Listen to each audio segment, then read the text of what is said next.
이 그림은 굉장히 유명한 그림입니다. 럼브란트라는 유명한 화가가 그린 탕자의 귀한이라는 제목의 그림인데요, 누가복음 15장에 있는 탕자의 이야기를 모티브로 해서 그린 그림입니다. 그런데 이 럼브란트는 그림을 그릴 때요, 자기가 강조하고 싶은 것을 밝게 그립니다. 그리고 그렇지 않은 것은 어둡게 그려요. 그래서 이 사람을 많은 사람들이 빛의 화가 이렇게 말합니다. 그런 의미에서 저 그림에 보면 어디가 제일 밝은가요? 저기 꿇어앉아 있는 사람이 탕자고요, 저 뒤에 그 탕자를 안고 있는 사람이 아버지고, 저 옆에 서 있는 키 큰 사람이 큰 형, 탕자의 형입니다. 어디가 제일 밝게 보이나요? 아버지 얼굴이요? 네, 예상치 못했던 대답입니다. 제일 밝게 보이는 것은 사실 탕자 전신이죠. 탕자의 전신이 제일 밝게 보여요. 그런데 럼브란트는 탕자의 전신을 그리면서 강조하는 모습이 있어요. 좀 클로즈업 해보면 탕자의 찢어진 옷 보이시죠? 그리고 그 발 쪽을 또 클로즈업 해보면 신발, 저걸 아주 세밀하게 그려요. 신발이 뒤꿈치가 다 닳아버렸죠. 그리고 그 다음에 빛나는 것이, 밝게 빛나는 것이 아버지의 얼굴이에요. 근데 아버지의 얼굴을 멀리서 봐도 그 아버지의 얼굴은 초라한 아들을 향해서 자비로운 얼굴로 쳐다보고, 또 두 손으로 이렇게 아들의 어깨를 감쌉니다. 근데 저 두 손을 가만히 보면 하나는 남자 손이고 하나는 여자 손이래요.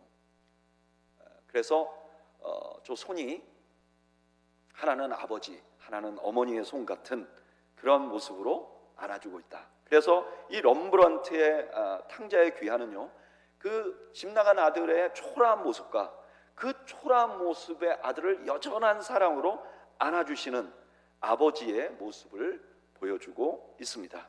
근데 오늘 우리가 읽은 본문이 그와 유사한 부분, 그것을 강조해요. 오늘 보면 요나서 2장 1절 읽어보면 이래요. 요나가 물고기 뱃속에서 그의 하나님 여호와께 기도하여. 지금 요나가 어디 있다고 말하느냐? 물고기 뱃속에 있다고 말해요. 여러분, 요나는 한때 아주 잘 나가던 선지자였습니다. 열왕기 하서에 보면 북이스라엘 여로보암 2세 때 요나가 예언을 해요. 그런데 무슨 예언을 하느냐? 여로보암 2세 왕이 다윗과 솔로몬 때보다 훨씬 더 큰 땅을 차지하게 될 것이다 라고 예언을 합니다. 그리고 이게 실제로 이루어져요. 여러분, 요즘으로 말하면 우리가 떠난 대한민국의 한 분이 공영방송에 나와서, 여러분, 대한민국이 5년 안에 남북이 통일하고 저 요동반도까지 다 땅을 차지하게 될 것입니다. 사람들이 에이, 저 사람 미쳤나? 그런데 그게 실제로 이루어져 버려요. 그러면 얼마나 이분이 주목받겠습니까? 얼마나 많은 사람이 그 사람을 존경하고 따르겠습니까? 지금 요나가 그런 상황이었단 말이에요. 그렇게 잘 나가던 요나가 하루아침에 어디에 있느냐? 물고기 뱃속에 있다 그래요. 이 물고기 뱃속은 요나의 인생에 있어서 바닥입니다. 바닥. 원래 요나가 하나님 말씀에 순종해서 많은 사람들에게 존경받는 선지자였어요. 인생의 정점을 찍었어요. 근데 그 뒤로부터 요나서가 시작될 때부터 요나는 한 걸음 한 걸음씩 내려가기 시작합니다. 먼저 요나는 아미떼라는 지역에 살던 선지자였어요. 아미떼는 북이스라엘의 수도 사마리아 근처에 있는 곳이에요. 근데 여기를 떠나서 어디로 가느냐면은 요바로 가요. 여러분, 보통 항구는 아래에 있습니다. 바다 근처에 있으니까 아래에 있죠. 아미떼에서 요바로 내려가요. 근데 요바로 가서 요나는 어떻게 하냐? 배를 타요. 배는 보통 항구보다는 낮은 곳에 있습니다. 그리고 그 배 안에서도 어디로 가느냐? 배 밑창으로 가요. 계속 내려가는 거죠. 배 밑에 숨어 있다가 나중에 물에 던져져요. 그리고 물고기가 그를 삼켜요. 물고기 뱃속이라는 이곳은 요나의 인생의 바닥 중에 바닥이에요. 지금 요나에게는 아무것도 남지 않았습니다. 어떤 명성도 어떤 추종자도 없어요. 이런 요나의 위치를 뭐라고 부르냐? 요나서 2장 2절 이르되 내가 받는 고난으로 말미암아 여호와께 불러 아뢰었더니 주께서 내가 대답하셨고 내가 수올의 뱃속에서. 요나가 있는 물고기 뱃속을 요나는 수올의 뱃속이라고 말합니다. 수올은 죽음을 의미해요. 그러니까 지금 요나가 이렇게 말해요. 나는 내 인생의 바닥에 있습니다. 이게 얼마나 고통스러웠냐면은 괴로워서 죽는 것 같은 상황입니다. 이렇게 말해요. 그런데 이렇게 물고기 뱃속에 있는 요나의 삶 속에 아주 중요한 변화가 일어납니다. 그 변화가 어디서 나오느냐? 1장 아까 읽었던 2장 1절에 보면 그의 하나님 여호와께라고 말합니다. 이게 요나에게 있어서는 너무너무 중요한 변화예요. 여러분 1장에 보면 하나님의 명령을 들은 요나가 어떻게 반응했는지를 1장 3절에서 이렇게 표현합니다. 그러나 요나가 여호와의 얼굴을 피하려고 다시스로 도망하려 하여 요바로 내려갔더니 마침 다시스로 가는 배를 만난지라 여호와의 얼굴을 피하여. 요나가 이때 지금 이 시점까지는 어떻게 했냐면 하나님이 저기 있으면 하나님의 얼굴을 피해서 돌아섰어요. 이게 요나의 모습이었어요. 근데 지금 요나가 어떻게 되느냐? 하나님께로라고 말합니다. 이 요나의 얼굴을 하나님께 돌린 거예요. 근데 왜 하나님께 돌렸을까요? 무엇이 요나의 얼굴을 하나님께 돌리게 만들었을까요? 우리는 그 대답을 2절에서 얻을 수 있어요. 뭐라 그러냐? 이르되 내가 받은 고난으로 말미암아 여호와께로. 요나의 얼굴을, 요나가 하나님의 명령을 듣고 하나님 얼굴을 피해서 막 도망갔어요. 하나님 반대쪽으로 갔어요. 근데 요나의 얼굴을 다시 하나님께 돌린 게 뭐냐? 고난으로 말미암아. 고난 때문에 하나님께 얼굴을 돌렸다는 거예요. 여러분, 이처럼 고난은요, 우리가 하나님께로 돌아설 수 있는 절호의 기회예요. 하나님께서는 때로 우리가 인생을 살아가다가 우리가 가는 방향을 멈추게 할 때가 있어요. 그렇죠? 난 이렇게 계획하고 이렇게 살아가기를 원했는데 멈추게 만들어. 그러면 우리가 원하는 대로 되지 않는 거예요. 우리가 원하는 것은 이 방향으로 가는 건데 중간에 멈추게 만들어요. 그럼 우리가 힘들어요. 이걸 보고 고난이라고 말해요. 그런데 우리가 가는 길을 멈추면 이것은 또한 돌아설 수 있는 절호의 기회가 되는 거예요. 막 달리다가 획 돌아설 수 없잖아요. 근데 돌아서다 멈추면 그건 돌아올 수 있는 절호의 기회죠. 이건 탕자에게도 마찬가지였어요. 누가복음 15장 16절 17절에 이렇게 말해요. 그가 돼지 먹는 쥐염 열매로 배를 채우고자 하되 주는 자가 없는지라 이에 스스로 돌이켜 이르되. 탕자가 가던 방향은 어떤 방향이냐? 아버지가 있는 방향 반대 방향으로 가고 있었어요. 그런데 탕자가 가다가 거기서 돼지가 먹는 쥐염 열매도 먹을 수 없는 상황에 봉착을 합니다. 고난을 만난 거예요. 그 고난이 이 탕자를 돌이키게 만듭니다. 누구에게로요? 아버지에게로. 고난은요, 우리가 아버지에게로 돌아가게 하는 기회가 돼요. 하나님께 돌아가게 하는 기회가 돼요. 뿐만 아니라 이렇게 하나님께 돌아가는 것이 고난의 최종적인 목적이기도 해요. 히브리서 12장 10절 우리 다 같이 한번 읽어볼까요? 읽어보죠. 시작. 그들은 잠시 자기의 뜻대로 우리를 징계하였거니와 오직 하나님은 우리의 유익을 위하여 그의 거룩하심에 참여하게 하시느니라. 히브리서 12장은 이런 배경을 가지고 있어요. 성도들이 고난을 당해요. 그냥 너무 힘들어하잖아요. 그러니까 히브리서 기자가 너희들 고난당하는 건 마치 아버지가 아들을 교육하는 것하고 유사해. 우리 육신의 아버지들이 종종 우리를 혼내잖아. 그거하고 똑같아. 그런데 우리 육신의 아버지들은 종종 자녀들을 혼낼 때 자기의 기분 때문에 혼내는 때가 있다는 거예요. 그런데 우리 하나님은 절대 그렇지 않다는 거예요. 우리 하나님은 우리를 징계할 때, 우리를 책망할 때 어떤 이유로 하냐면 우리에게 유익이 되기 때문에 그렇다는 거예요. 여러분, 이게 하나님 아버지와 우리 육신의 아버지가 다른 점이에요. 여기 아버지들 계시잖아요. 자녀들을 키워보신 분들, 우리가 아무리 아니라고 해도 내 기분에 따라서 자녀들을 트리트할 때가 있단 말이에요. 근데 우리 하나님은 절대로 그런 분이 아니라는 거예요.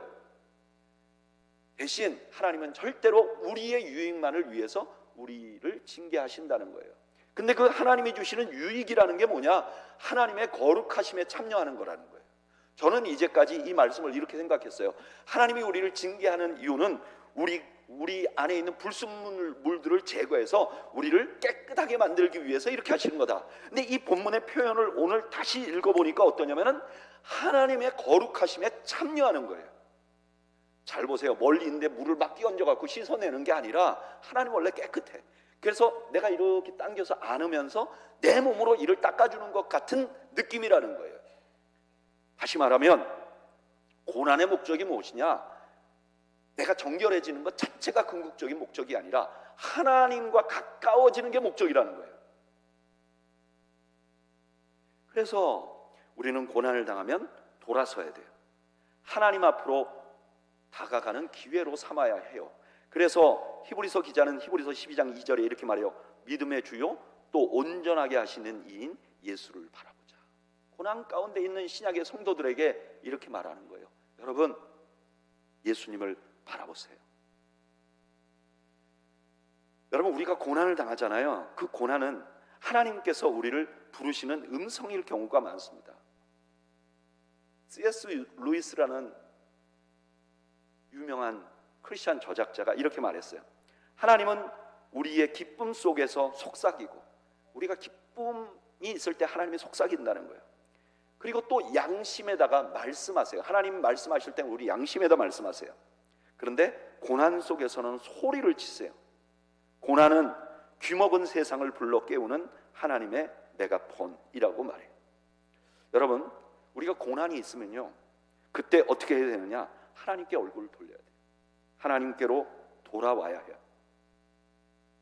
오늘 요나는요, 고난 때문에 하나님께로 돌아오게 됩니다. 그리고 하나님께로 돌아온 것으로 그치는 게 아니라 하나님께 기도해요.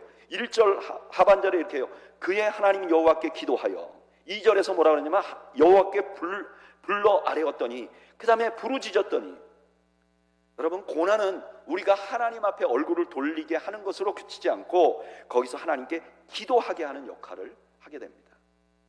고난은요, 우리가 기도해야 될 때예요. 시편 102편을 보면 그 표제가 아주 특이해요. 뭐라고 표제가 되어 있냐면 이렇게 되어 있어요. 고난당하는 자가 마음이 상하여 그의 근심을 여호와 앞에 토하는 기도. 102편이라는 기도가 뭐냐? 어떤 성도가 있는데 고난을 당해요. 그러니까 마음이 상했어. 근데 이 상한 마음을 가지고 하나님께 막 기도했던 하는 것이 이 시의 배경이라는 거예요. 그리고 그 시편 102편을 이렇게 시작해요. 여호와여, 내 기도를 들으시고 나의 부르짖음을 주께 상달하게 하소서. 나의 괴로운 날에 주의 얼굴을 내게서 숨기지 마소서. 주의 귀를 내게 기울이사 내가 부르짖는 날에 속히 내게 응답하소서. 간절하게 기도하는 거죠. 여러분, 고난은 우리에게 간절하게 기도할 수 있는 기회를 줍니다. 어떤 분이 이렇게 말했죠. 사방이 다 막혀 있으면 그때는 하늘로 고개를 들어야 될 때다. 고난은요, 우리를 기도하게 하는 기회예요. 그래서 우리가 평소에 기도를 해야 합니다. 그런데 고난 당하면 더욱 기도해야 돼요. 더 시간을 내서 기도해야 돼요. 지금 요나는 완전한 절망에서 하나님께 얼굴을 돌리고 그리고 기도합니다. 그리고 나서 이 하나님께 얼굴을 돌리고 기도한 요나가 중요한 세 가지를 알게 됩니다. 뭘 알게 되는가? 첫째, 저를 따라 하시죠. 하나님께서는 자신의 기도를 들으신다. 절망 가운데 기도한 요나가 알게 된 첫 번째 내용이 뭐냐? 하나님이 나의 기도를 듣는다는 거예요. 2절에 이렇게 말하죠. 주께서 내게 대답하셨고 주께서 내 음성을 들으셨고. 근데 여러분, 지금 기도하고 있는 요나는 어떤 사람이죠? 하나님의 명령을 어긴 사람이에요. 하나님이 니느웨로 가라 그랬는데 나 싫어요 한 사람이에요. 어쩌면 지금 요나가 물고기 뱃속에 있는 거는 하나님께 벌을 받고 있는지도 몰라요. 게다가 요나는 실패한 사람이에요. 지금 선지자로서도 실패했고요, 자기의 계획, 다시스로 가고자 하는 계획도 실패했어요. 그런데 요나는 이렇게 말해요.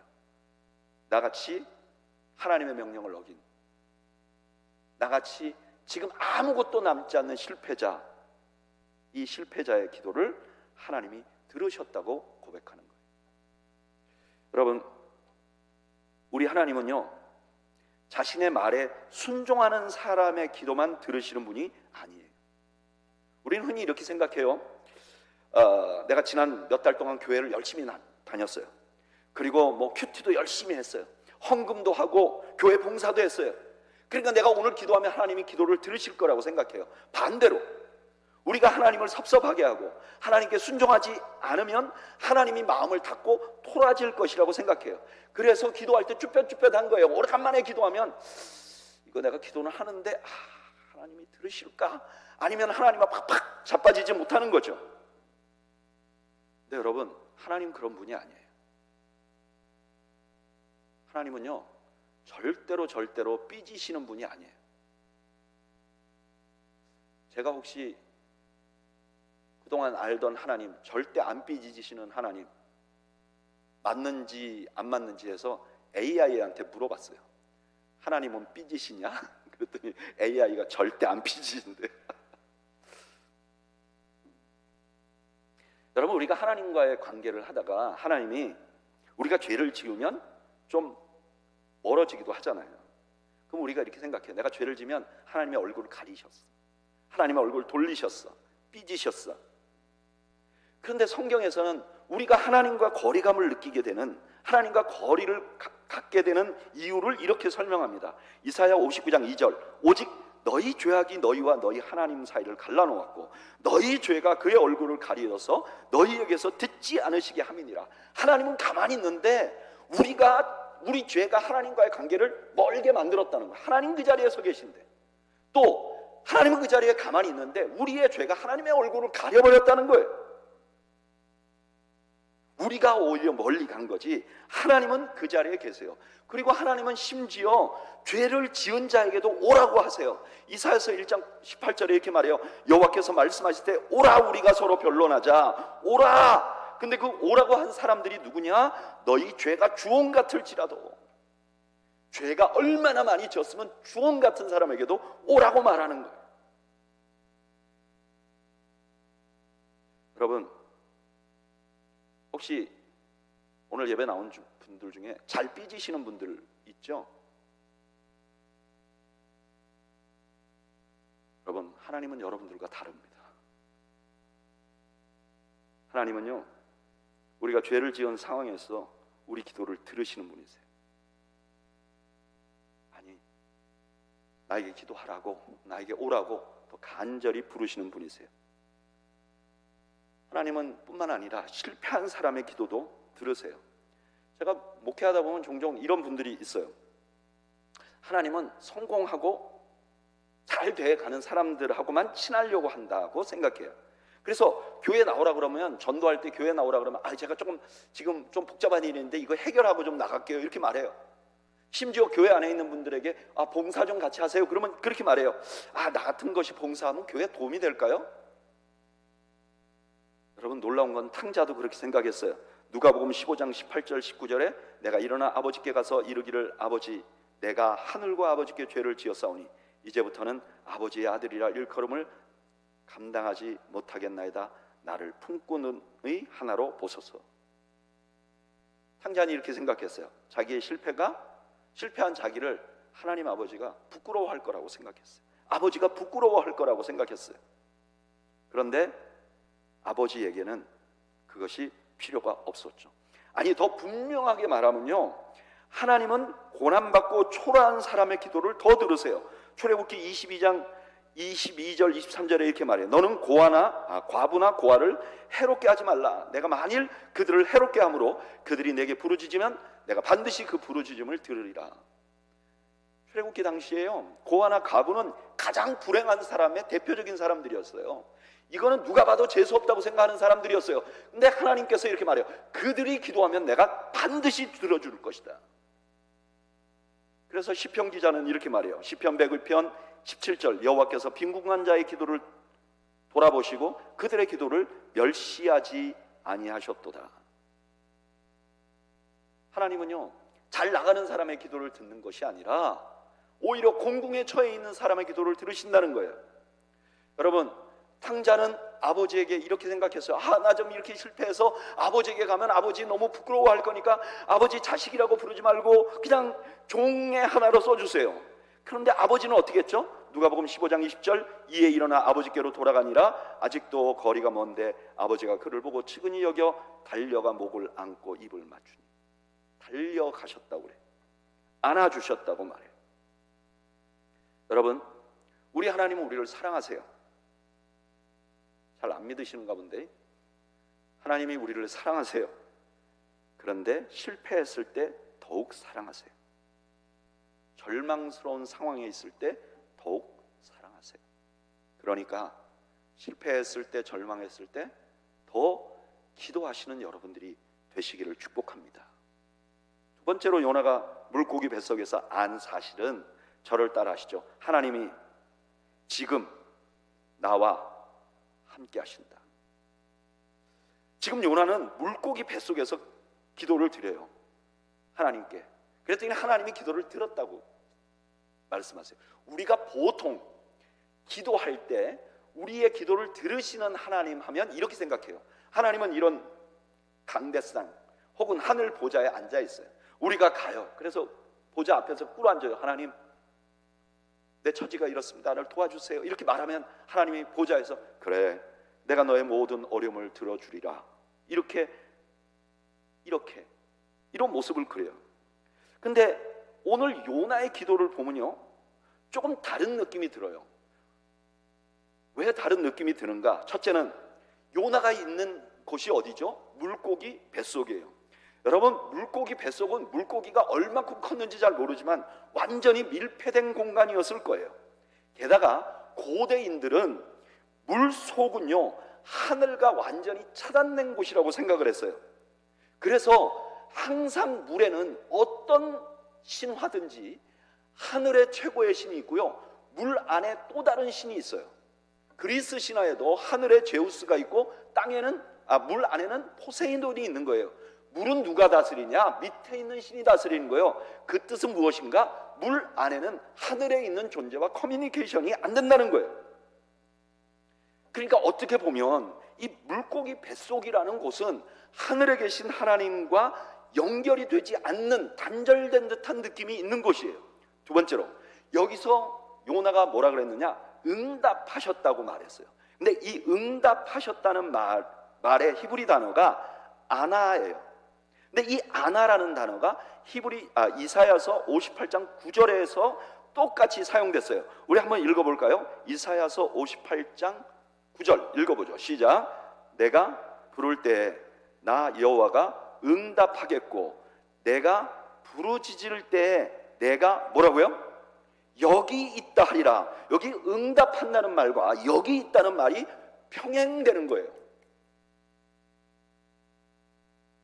그러니까 여기 들어준다는 히브리어 아나는 그냥 네가 말해 나 그냥 들을게, 멀리서 들을게, 이런 게 아니고 그 자리에 함께하면서 들어준다는 의미를 가지고 있는 거예요.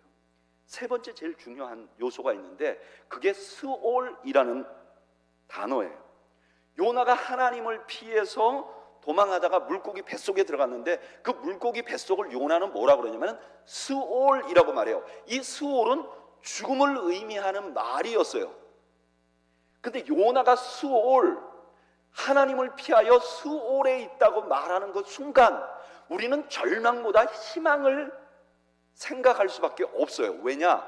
이 요나서가 쓰여지기 오래전에 시인이 시를 하나 썼어요. 히브리 사람들이. 그 시가 시편 139편이에요. 우리 한번 읽어볼까요? 시편 139편 7절 8절 읽어보죠. 시작. 내가 주의 영을 떠나 어디로 가며 주의 앞에서 어디로 피하리까?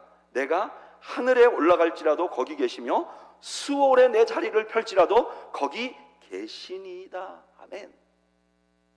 시편 139편의 시인은요, 하나님 없는 곳으로 가려고 해요. 그래서 바다 끝에 가기고 그 다음에 수월까지 갔는데 거기에 하나님이 계시더라는 거예요. 근데 지금 요나가 어때요? 하나님을 피해서 달아나고 있는데 어디에 가 있어요? 수월에 가 있어요. 이 세 가지를 우리가 조합해 보면 요나는 지금 기도를 하고 있는데 하늘 보좌 위에 앉아 계신 하나님께 기도하는 게 아니에요. 요나의 기도는 지금 누구에게 하고 있는 거죠? 수월에 함께 계시는 하나님, 내 옆에 자리를 펴신 하나님, 자신과 함께 하시는 하나님께 기도하고 있는 거예요. 여러분, 바로 이것이 우리가 믿고 있는 하나님의 중요한 특징입니다. 하나님은요, 우리와 함께 하세요. 그래서 그 하나님이신 예수님의 이름이 임마누엘인 것이죠. 하나님은 우리와 항상 함께 하세요. 그런데 그 하나님께서는요, 우리가 고난당하면 더욱 함께 하세요. 이사야 63장 9절에 이렇게 말해요. 그들의 모든 환난에 동참하사 자기 앞에 사자로 하여금 그들을 구원하시며. 하나님에 대해서 이사야가 뭐라 그러냐? 하나님은 어떤 하나님이냐? 자기 백성들이 고난당할 때 그 고난에 동참해 주시는 분이라는 거예요. 여러분, 하나님은요, 우리가 믿고 있는 하나님은 우리가 지옥 같은 곳에 있을 때에도 함께 하시는 하나님이십니다. 평소에도 함께 하지만 내가 지옥 같은 곳에 있으면 더욱 함께 하시는 하나님이세요. 이 하나님께서 우리의 절대 고난에 함께 한다는 것을 가장 잘 이해하게 해주는 이야기가 있어요. 엘리에 비젤이라는 분이 있어요. 이분이 그 유대인이고요. 그 나치가 유대인 학살할 때 수용소에 갇혔다가 나오신 분이에요. 근데 이분이 쓴 글에 이런 내용이 있어요.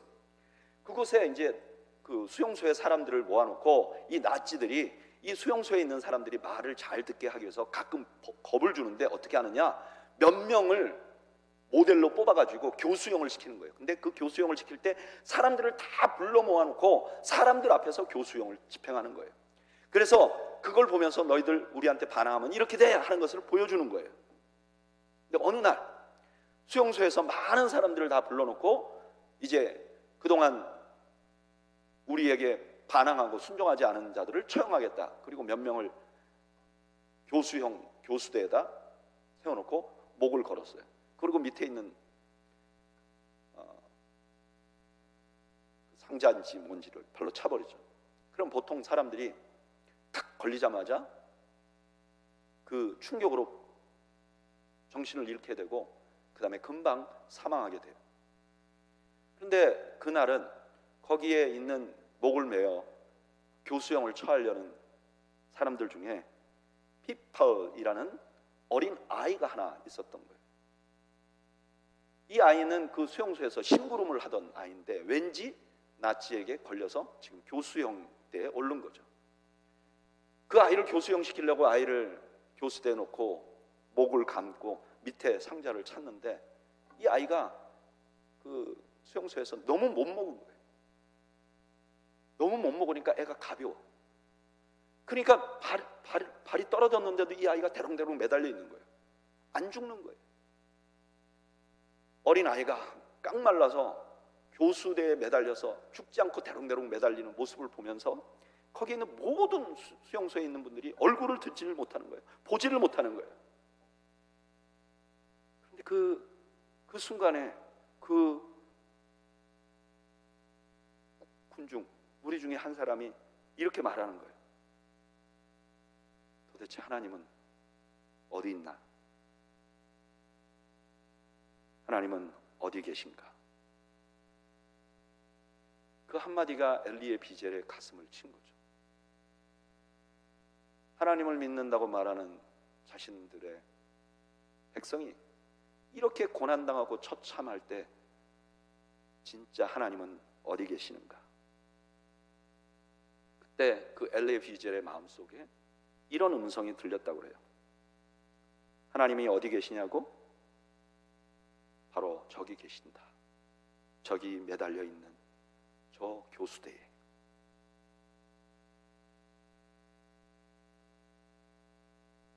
이 하나님의 모습을 가장 잘 보여준 사건이 십자가죠.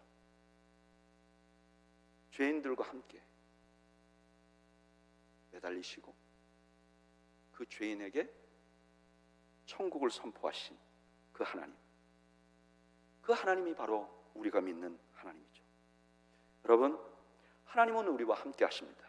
그런데 내가 절망 속에서 대롱대롱 매달려 있을 때 하나님은 더욱 우리와 함께 하십니다. 저는 여러분들이 이 사실을 잊지 않는 여러분들이 되시기를 축복합니다. 그리고 마지막으로 요나는 자기를 받아들여 주고 있는 하나님을 보게 됩니다. 저를 따라 하시죠. 자신을 받아들여 주고 있는 하나님을 보게 됩니다. 지금 오늘 2절 맨 마지막에 뭐라고 그러냐면 하나님이 들으셨다고 말해요. 이 들으셨다는 말은 히브리어로 샤마라는 말이에요. 이 샤마라는 말은 듣는다 하는 뜻을 가지고 있거든요. 근데 이 듣는다는 단어를 성경에서 신명기 6장의 쉐마의 말씀에서 사용해요. 이 신명기 6장은 어떤 말씀이냐면은 하나님께서 이스라엘 백성들에게 꼭 지켜야 할 내용, 이것만은 꼭 지켜야 해 라는 말, 그래서 이걸 꼭 들어야 돼 하는 말씀을 전달하는 내용이에요. 근데 그 내용의 시작을 이렇게 해요. 신명기 6장 4절 5절 이스라엘아 들으라. 여기 들으라는 말이 쉐마예요. 그래서 이 말의 이 그 구절의 제목이 쉐마예요. 근데 그래서 이 쉐마라는 말은 저기 어떤 사운드가 있으니까 귀로 듣는다 이런 뜻이 아니에요. 이거는 하나님께서 우리에게 하나님의 말씀을 듣고 순종하고 그것을 받아들이는 것과 똑같은 의미를 담고 있어요. 그래서 지금 요나가 하나님이 내 음성을 들으셨다 할 때 이 듣는다는 건 그냥 사운드로 듣는다는 말이 아니에요. 이거는 내가 하는 말을 다 이해하고 나 자신을 하나님이 받아들여 주셨다라는 의미를 품고 있는 거죠. 요나는 지금 하나님께서 죄를 짓고 하나님을 거역하고 그리고 지금 완전히 망해 있는 자신의 기도를 들으실 뿐만 아니라 자신과 함께 하실 뿐만 아니라 더 중요한 것은 그 요나를 하나님께서 받아들여 주고 있다, 하나님께서 받아들이고 있다라고 고백을 하고 있는 거예요. 여러분, 이 하나님의 모습을 예수님께서는 탕자에 비유해서 이렇게 설명해요.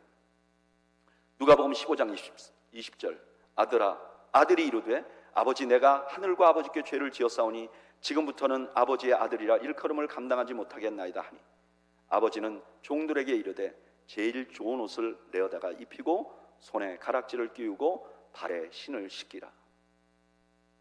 자신의 마음을 아프게 하고 자신을 떠났던 아들이 돌아오자 아버지는 그를 다시 회복시키시고 다시 아들로 받아주고 공포를 하고 계신 것이죠. 바로 이분이 우리가 믿고 있는 하나님이세요. 저는 사실 이 하나님 때문에 지금도 살아가고 있고 지금도 사역하고 있어요. 만약에 하나님께서 내가 실패했을 때, 내가 아무것도 갖지 못했을 때, 하나님 명령에 순종하지 못했을 때 계산적으로 계산하고 너는 그렇게 잘못했으니까 고생 좀 해, 그리고 고개를 돌리시는 분이었다면 저는 사역을 하지 못했을 거예요. 우리 하나님께서는 제가 실패를 하던 하나님 말씀에 순종하지 않았던 하나님 앞에 가면 하나님이 기도를 들어주시고 그리고 안아주시고 그리고 내 아들아 여전히 사랑한다. 이것 때문에 다시 힘을 내서 사역할 수 있고 이것 때문에 나의 내일에 소망을 가질 수 있는 거죠. 만약에 제가 계산을 해서 내가 내일이면 더 좋아지고 내 후년이면 더 좋아지고 이렇게 생각한다면 저는 날마다 실패할 수밖에 없을 거예요. 그런데 그게 아니라 내가 실패했을 때라도 나를 받아주신 하나님이 계시니까 그래 내가 내일 또 사역을 하고 그 다음 달에 또 사역을 하고 하나님이 쓰시는 데까지 쓰임을 받는 거죠.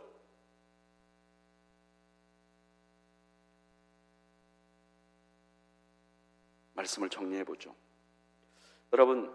여러분들의 고난이 있으십니까? 고난이 있다고 불편한 일이 있으면 하나님께 얼굴을 돌리십시오. 나의 환경을 보거나 나의 마음을 들여다보면 낙심이 생깁니다. 대신 하나님을 바라보세요. 그리고 그 하나님께 기도하세요. 내 지금 고난이 내가 지금 죄 때문에 당하는 것이 할지라도 하나님께서 우리의 기도를 들으실 겁니다. 그리고 우리와 함께 하실 것입니다. 그리고 받아주시고 회복시켜 주실 것입니다. 저는 여러분들이 그 하나님을 바라보시는, 그 하나님께로 얼굴을 돌리시는, 그 하나님께 기도하시는 지혜를 소유하시기를 주님의 이름으로 축원합니다. 우리 그런 신앙 고백을 담은 찬양, 우리가 너무 잘 아는 찬양이죠. 제가 참 좋아하는 찬양이기도 합니다.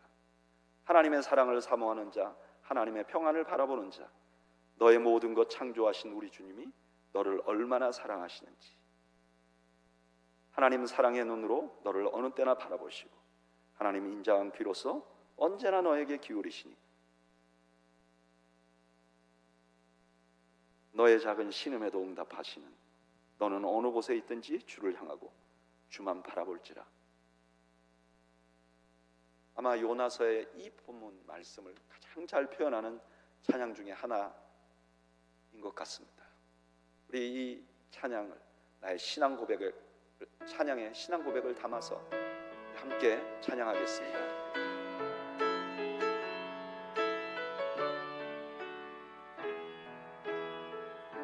하나님의 사랑을, 하나님의 사랑을 사모한 자, 하나님의 평안을 바라보는 자, 너의 모든 것 창조하신 우리 주님이 너를 얼마나 사랑하시는지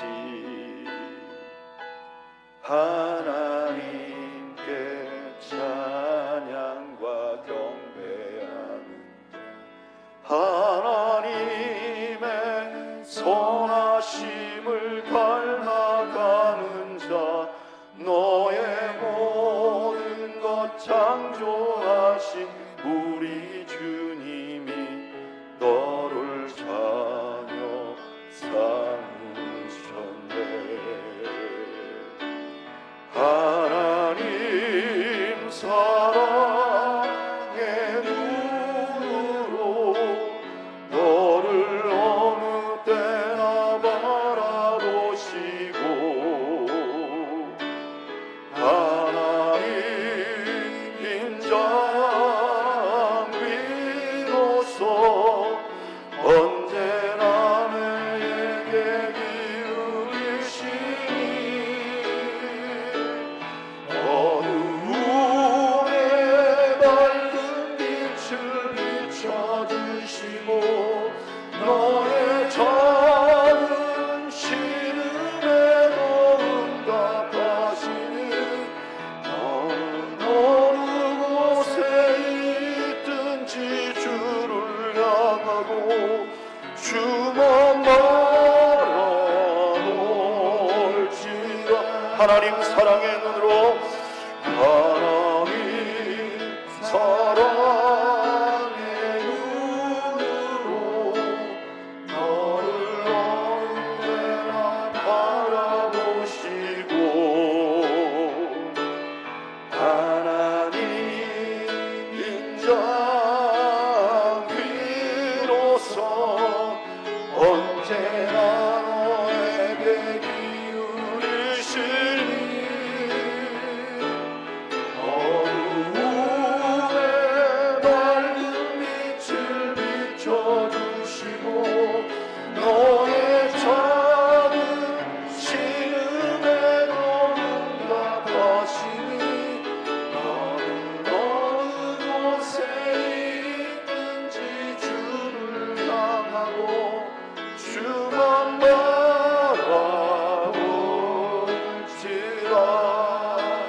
주만 바라볼지라.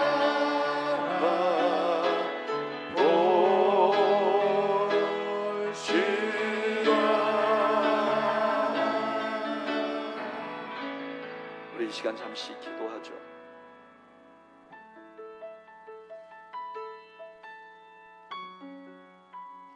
오늘 예배 나오신 분들 중에 고난의 짐을, 고통의 짐을 가지고 계신 분들 계십니까? 하나님은 여러분들의 고통을 함께 하시고 계시고 우리의 음성을 들어주시고 계시고 아픈 그대로의 우리를 용납해 주시고 받아주시고 안아주시는 하나님이십니다. 우리 시간에 하나님께 하나님,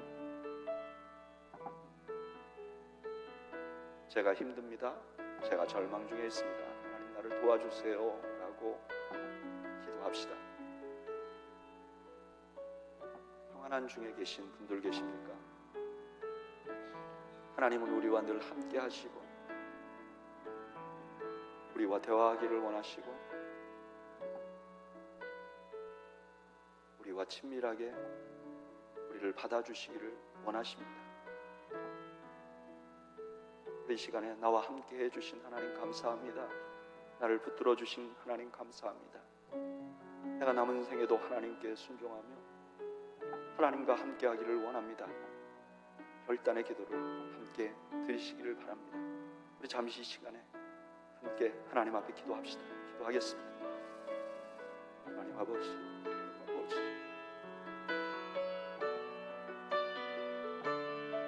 하나님 아버지,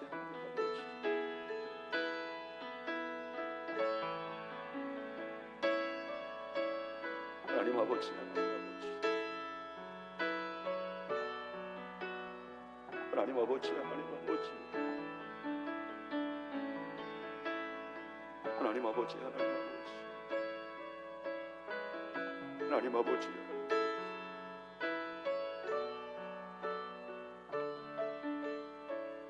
하나님께 얼굴을 돌려 하나님께 기도하고 하나님을 신뢰하며 살아나가기를 원합니다. 수많은 실패 속에서도 끌어주시고 안아주신 주님, 남은 생에도 그렇게 하나님을 붙들고 살아가기를 원합니다. 그렇게 하나님을 붙들고 살아나가기를 원합니다. 하나님,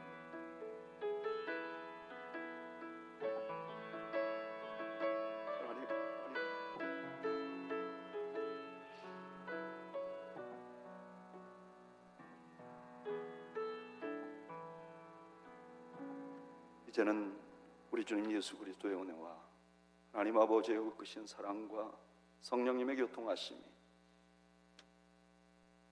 우리의 기도를 들으시고 고난 중에 우리와 동행하시며 우리를 받아들여 주시는 하나님께 요나처럼 부르짖으며 요나처럼 하나님 앞으로 가기로 다짐하는 주의 백성들 머리머리 위와 이들의 가정과 생업 위에 지금으로부터 영원 무궁토록 함께 있을지어다.